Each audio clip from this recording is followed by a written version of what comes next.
dari tanpa nama. Bagaimana adabnya bila imam setelah sholat fardu membaca zikir yang keras, tapi masih ada jamaah yang masbuk?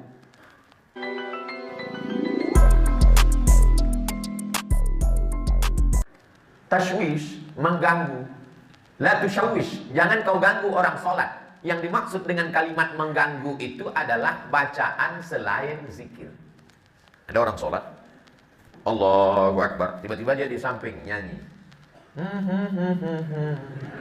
Itu namanya mengganggu. Tapi kalau ada orang sholat, yang lain yang sebelah, subhanallah, subhanallah, subhanallah, apakah terganggu? Tidak. Yang terganggu dengan subhanallah itu setan. Kenapa? Karena bacaan zikir dengan sholat isinya sama. Aqimis sholata li zikri, dirikanlah sholat untuk zikir mengingat aku. Orang yang berzikir sama circle-nya, sama signalnya. Orang yang berzikir mengingat Allah, orang yang sholat mengingat Allah. Orang yang sama-sama mengingat Allah tidak saling mengganggu dan tidak saling terganggu. Jadi kalau ada orang sholat, orang sebelah itu berzikir, tapi zikirnya mengganggu, dua kemungkinan. Yang sholat itu setan atau yang berzikir itu setan. Dia udah tahu bahwa zikir itu tidak terlalu kuat, tidak terlalu pelan. Subhanallah, subhanallah. Udah tahu ada orang sholat, kuat-kuat matanya di situ lah. Subhanallah, subhanallah. Ini setan. Ini setan yang sedang berzikir.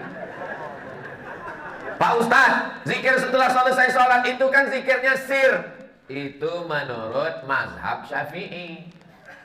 Zikirnya jahar, mazhab muridnya Imam Syafi'i, namanya Hambali, Imam Ahmad bin Hambal. Menurut mazhab Syafi'i, berzikir itu jahar sementara makmumnya tahu.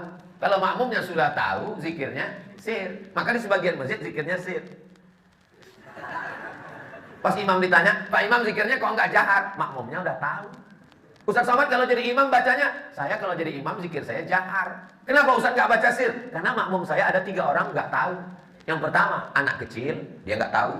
Yang kedua mu'alaf baru masuk Islam. Yang ketiga orang tua, udah tahu cuman lupa. Maka mereka dikasih tahu.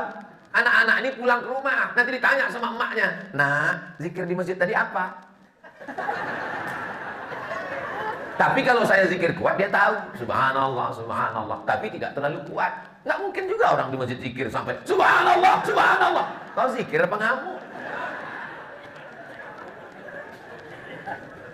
Jadi yang paling bagus adalah khairul umuri awsatuha, sebaik-baik perkara pertengahan. La tajhar bi sholatika, jangan suaramu terlalu melambung. Wala tukhafit biha, jangan pula terlalu tersembunyi. Wabtaghi baina dzalika sabila, carilah jalan tengah. Subhanallah, subhanallah.